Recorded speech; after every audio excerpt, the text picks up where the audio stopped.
Terima kasih, selamat sore. Assalamualaikum warahmatullahi wabarakatuh.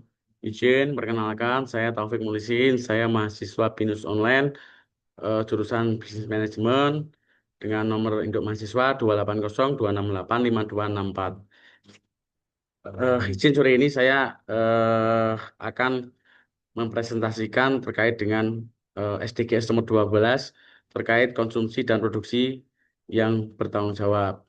Jadi kebetulan saya juga bekerja di PT Pupuk Indonesia, sehingga yang akan saya sampaikan ini terkait dengan yang ada di Pupuk Indonesia.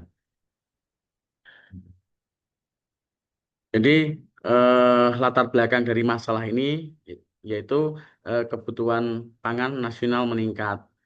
Ini tentunya juga akan diimbangi produksi pupuk juga yang harus meningkat karena salah satu untuk mendukung kebutuhan pangan yang meningkat atau produksi yang meningkat ini tentunya dibutuhkan pupuk yang banyak. Kemudian yang kedua, proses produksi membutuhkan sumber daya.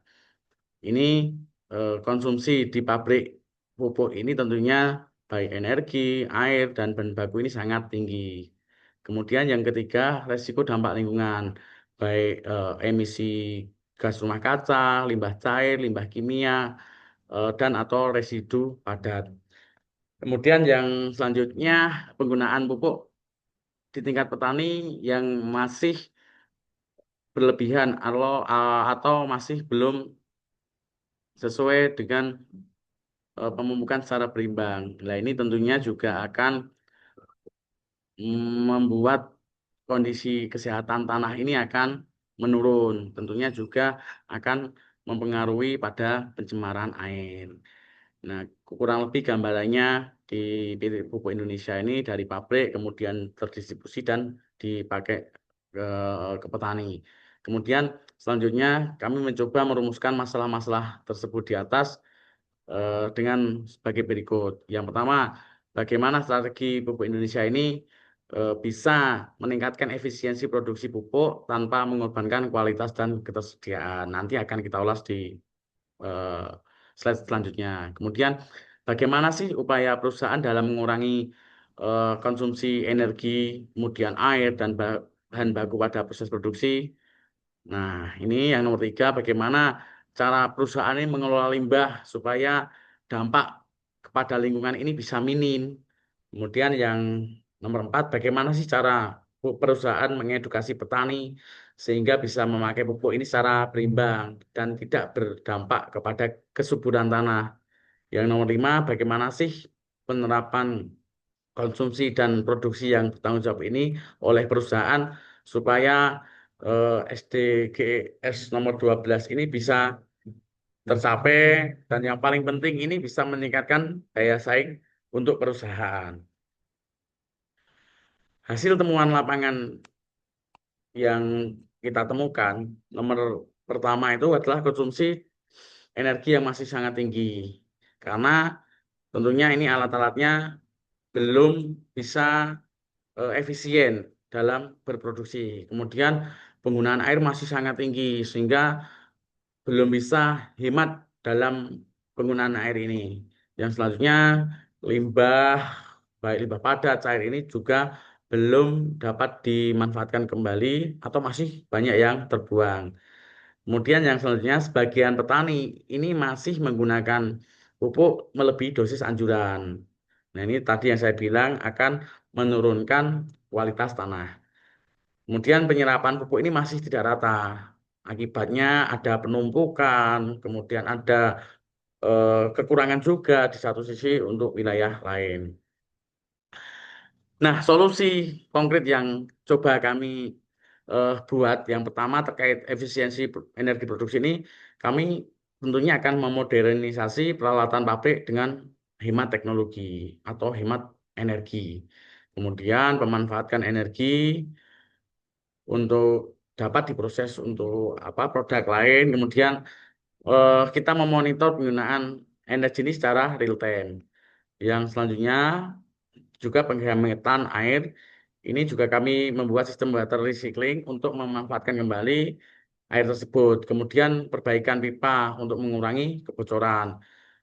Yang paling penting ini kami lakukan kampanye di seluruh unit kerja kepada seluruh karyawan untuk eh, secara terus-menerus melakukan penghematan penggunaan air. Untuk pengelolaan limbah, ini bagaimana limbah cair ini bisa menjadi air yang kembali bisa dipakai atau layak untuk dipakai.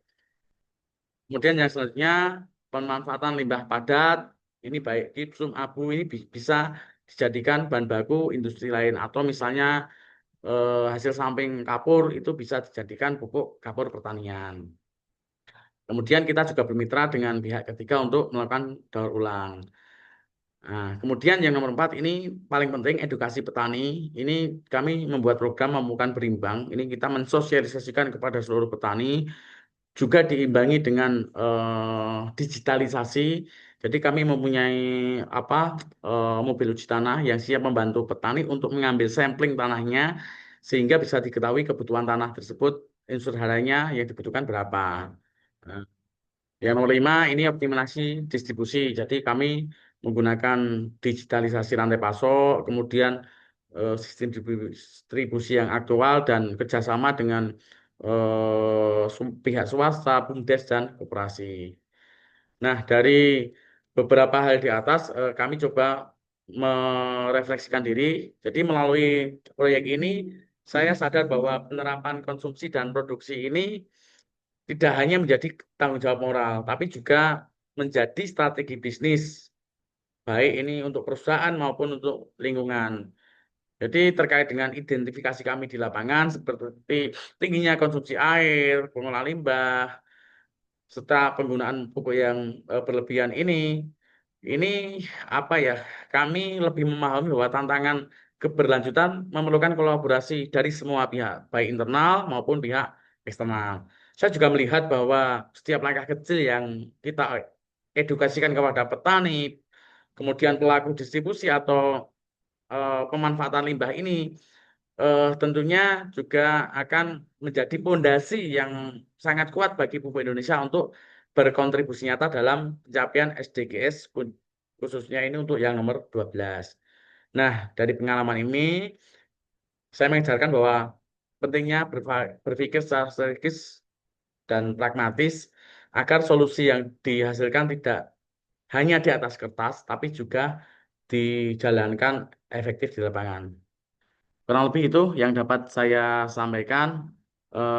Terima kasih dari saya.